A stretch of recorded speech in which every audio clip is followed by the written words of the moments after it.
El Evangelio de este domingo, número 15 del tiempo ordinario, nos introduce en un nuevo momento del ministerio público de Jesús. Le hemos visto recorrer pueblos, ciudades, sanar enfermos, predicar. Y a partir del capítulo 13 del Evangelio según San Mateo, pues se recogen una serie de parábolas donde Jesús habla y profundiza en el reino de Dios, que es el tema principal y fundamental de su predicación. Nos preguntamos hoy entonces, ¿qué entiende Jesús por reino de Dios? Con frecuencia me parece que imaginamos el reino como un lugar, casi como un territorio o un país, y sin embargo en los evangelios el reino significa ante todo el reinado de Dios, es decir, Dios actuando eficazmente en el corazón de la persona humana y transformando su vida. Entonces, el reino de Dios es Dios mismo, que reina, que actúa, y allí donde Dios reina está su reino. Donde una persona permite que Dios gobierne su inteligencia, su voluntad, sus sentimientos, sus decisiones, allí comienza el reino de Dios. Entonces, el reino de Dios no es algo del futuro, sino que ya ha comenzado aquí, en cada alma en gracia, en el interior del corazón, y alcanzará su plenitud en la vida eterna. Por eso el reino se parece a una pequeña semilla que crece y llega a ser un gran árbol capaz de cobijar todo tipo de pájaros. Desde esta perspectiva creo que podemos comprender mucho mejor las parábolas de Jesús, aquellas que hablan sobre el reino de Dios. Hay un detalle interesante en el Evangelio de hoy, y es que Mateo nos dice que cuando Jesús sale de la casa de Pedro, digamos de su suegra, la suegra de Pedro, y se sienta junto al lago, la multitud es tan grande que debe subir a una barca y desde allí comienza a enseñar. Esa barca es símbolo de la Iglesia, donde recibimos la enseñanza auténtica de Jesús, custodiada por el magisterio de la Iglesia. Hasta ese momento Jesús había hablado con bastante claridad, ahora comienza a utilizar parábolas. Y es que el misterio del reino de Dios sobrepasa nuestras pobres categorías humanas. Y por eso Jesús recurre a muchas imágenes que pueden ayudarnos a comprender distintos aspectos y matices de la acción de Dios en el alma. También podemos decir que la parábola obliga al oyente a implicarse, a tomar partido. No basta con escuchar, hay que dejarse interpelar. Hace falta pensar y comprender el significado profundo de las palabras de Jesús. Esta parábola, la parábola del sembrador, tan conocida, se puede afrontar desde distintos enfoques. A mí me gusta identificar al sembrador con Dios Padre, que enviando a su Hijo envía la palabra, que es la semilla, que viene a morar en el terreno de nuestro corazón. El sembrador nunca cambia, la semilla siempre es buena y tiene virtualidad propia. Lo que cambia es la disposición del corazón. Y los distintos terrenos vienen a representar diversas maneras de recibir la palabra, distintos modos de acoger a Jesús o de rechazarle. Dice el texto de hoy que la primera semilla cayó junto al camino, en el borde del camino. Y llegaron aves que se llevaron la semilla, que se la comieron. Jesús explica que esto representa a quien escucha la palabra, pero no la comprende ni la acoge. Podemos preguntarnos nosotros, ¿no? ¿Cuántas veces hemos escuchado el Evangelio con un corazón distraído, tal vez pensando en otras cosas? Pues a eso se parece cuando la semilla cae al borde del camino.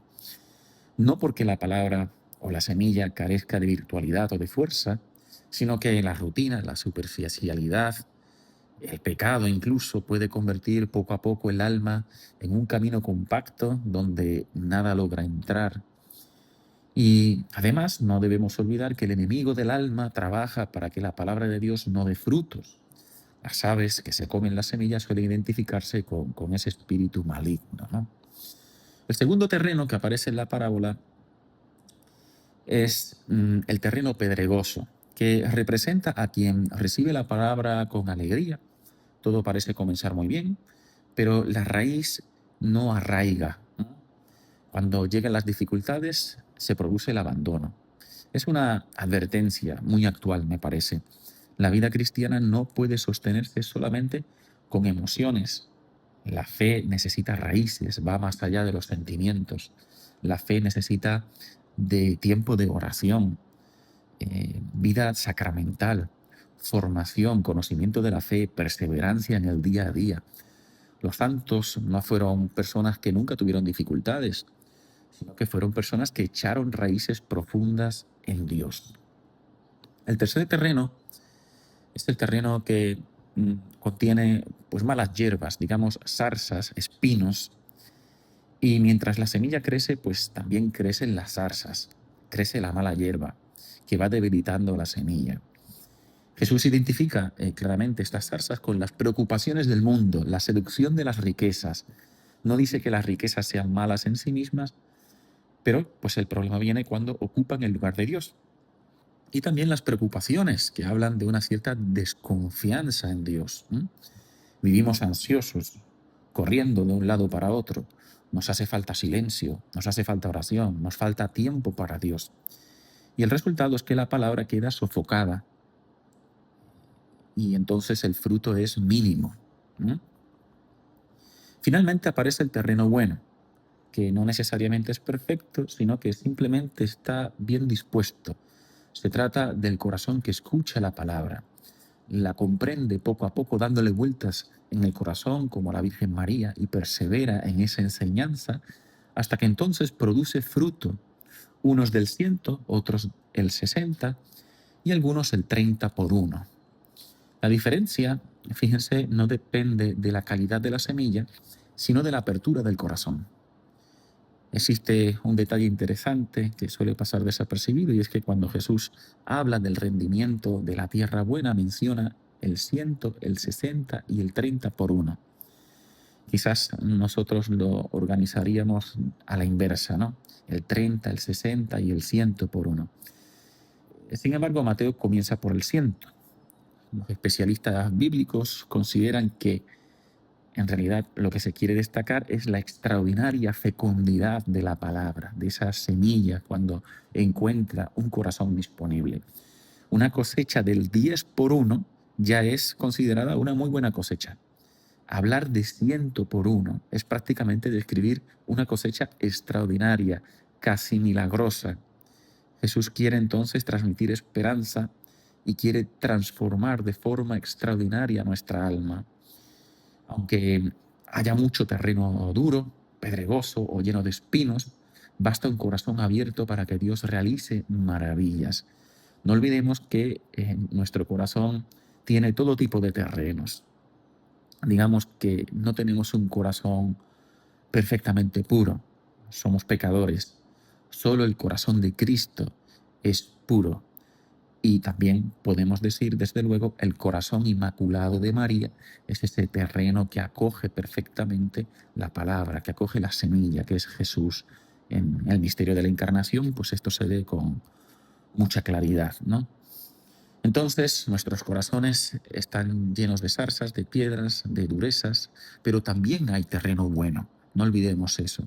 No hay nadie que tenga un corazón completamente pervertido. Hay corazones buenos y el Señor quiere obrar en nuestro interior.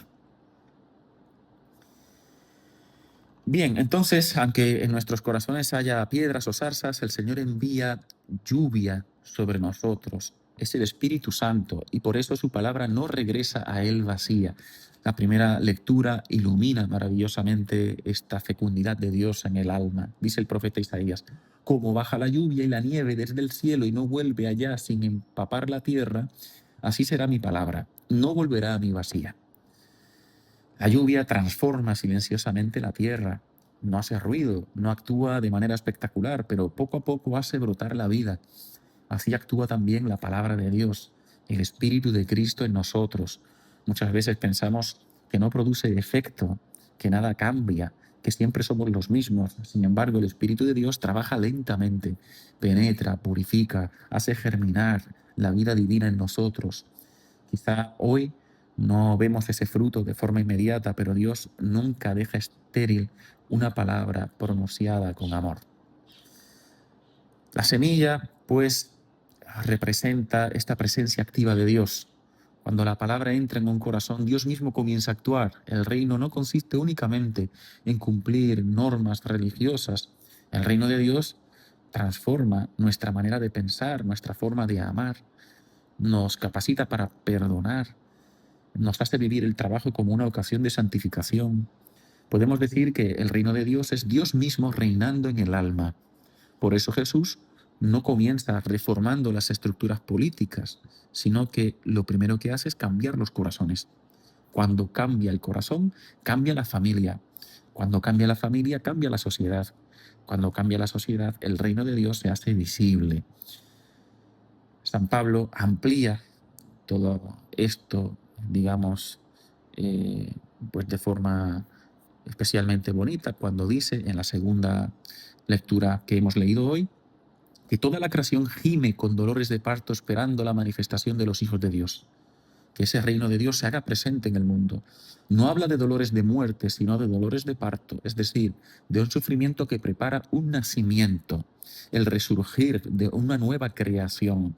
El mundo experimenta violencia, injusticias, enfermedades, desastres, pero la historia no camina hacia el fracaso, camina hacia la plenitud del reino.